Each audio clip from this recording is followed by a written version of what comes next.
Hi welcome to Queen's kitchen అండి. ఇప్పుడు మేము చేయబోయే రెసిపీ ఏంటో మీకు ఐడియా వచ్చేసి ఉంటుంది. కేక్ అయితే తయారు చేయబోతున్నాం అండి. ఎగ్ కేక్ అనమాట.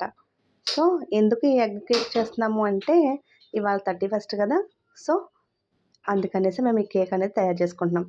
హోమ్ మేడ్ కేక్ తయారు చేసుకుని న్యూ ఇయర్ సెలబ్రేషన్స్ అయితే చేద్దాం అనుకుంటున్నాం. ముందుగా ఈ కేక్ కావాల్సిన పదార్థాలు ఏంటో చూసేద్దాం. ఈ కప్పుతో అయితే మేము మైదా పిండిని అయితే తీసుకున్నామండి. అలానే ఈ కప్పుతో షుగర్ తీసుకున్నాం. హాఫ్ కప్ వరకు నెయ్యి అయితే తీసుకున్నాము. 3 ఎగ్స్ అయితే తీసుకున్నాం. అలానే హాఫ్ కప్ మిల్క్ తీసుకున్నాం. నెక్స్ట్ ఎసెన్స్ అనేది తీసుకున్నామండి.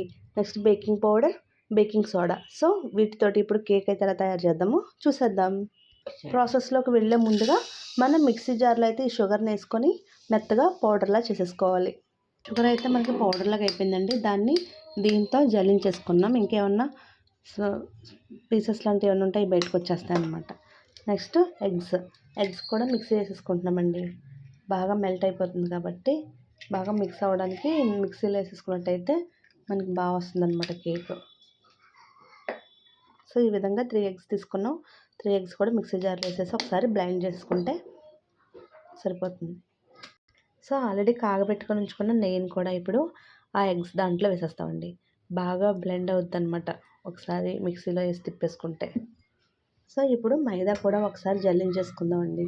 మనకి ఏమైనా బాల్స్ లాగా అలాంటివి ఏమైనా ఉన్నట్టయితే కేక్కి అడ్డుపడకుండా ఉంటాయి అన్నమాట. ఈ విధంగా జల్లించేసుకుంటే ఇందులో కొంచెం బేకింగ్ పౌడర్ కూడా వేసేసుకుంటున్నామండి. సో ఈ విధంగా 2 స్పూన్స్ అయితే బేకింగ్ పౌడర్ వేసుకున్నాము. నెక్స్ట్ బేకింగ్ సోడా కూడా వేసేసుకుందాం. ఈ విధంగా బేకింగ్ సోడా కూడా వేసుకుంటున్నామండి. కొంచెం వేసుకుంటే సరిపోతుంది సోడా. పౌడర్ అయితే కొంచెం ఫ్లఫీగా రావడం కోసం 2 స్పూన్స్ దాకా యాడ్ చేసాం అనమాట. సో వీటన్నిటిని ఇలాగా ఒకసారి జల్లి పెట్టేసుకుంటే మనకి పౌడర్ అంతా కింద దిగిపోతుంది అనమాట. మ్యాక్సిమం ఏమి ఉండవనుకోండి, కానీ ఎందుకైనా మన డౌట్ క్లియర్ అవడం కోసం. సో ఈ విధంగా జల్లించుకోవడం వల్ల ఏమవుతుందంటే మొత్తం సోడా పౌడర్, బేకింగ్ పౌడర్, మైదా పిండి ఇవన్నీ కూడా బాగా మిక్స్ అవుతాయండి. అందుకని కొంత ఈ విధంగా చేసుకోవాలన్నమాట. ఇప్పుడు ఒకసారి ఇవన్నిటిని కలిపేసుకోవాలి చేతితోటి. షుగర్ పౌడరు, మైదా పిండి, baking soda, baking powder. So ఇవి బాగా మిక్స్ అయిపోయిన తర్వాత ఏదైతే మనం బ్లెండ్ చేసి పెట్టుకున్నామో నెయ్యి, అలానే ఎగ్స్ ఇవన్నీ కూడా వేసుకొని ఒకసారి కలిపేసుకోవాలి. మనం బ్లెండ్ చేసుకున్నట్టయితే మనకి ఈ విధంగా వచ్చిందండి. క్రీమీ స్ట్రక్చర్ లాగా వచ్చిందనమాట.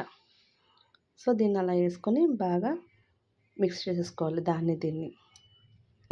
ఈ విధంగా మిక్స్ అయిన తర్వాత మనకి ఇంకొంచెం చిక్కగా గట్టిగా అనిపిస్తున్నట్టయితే ఏవైతే హాఫ్ కప్ మిల్క్ తీసుకున్నామో ఆ మిల్క్ తోటి ఇంకొంచెం జోరు అయ్యేలాగా మిక్స్ చేసేసుకోవాలన్నమాట ఈ విధంగా.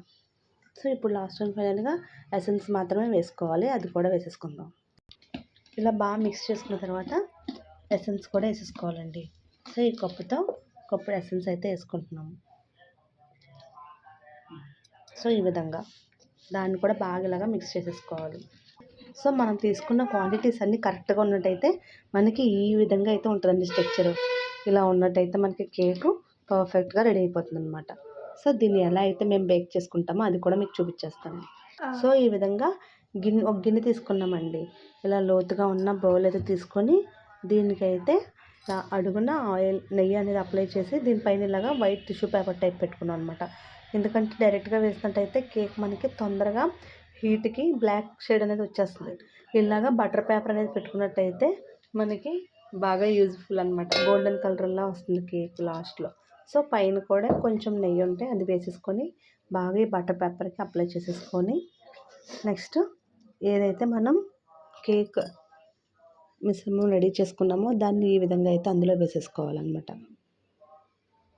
సో గరిట అవేం పెట్టకూడదండి. ఇలానే వేసేసుకొని దీన్ని అయితే ఇప్పుడు మేము ఎలా బేక్ చేసుకుంటామో చెప్తాను. మాకైతే ఓవెన్ లేదు కాబట్టి మేము కుక్కర్లో అయితే బేక్ చేసుకుంటాము.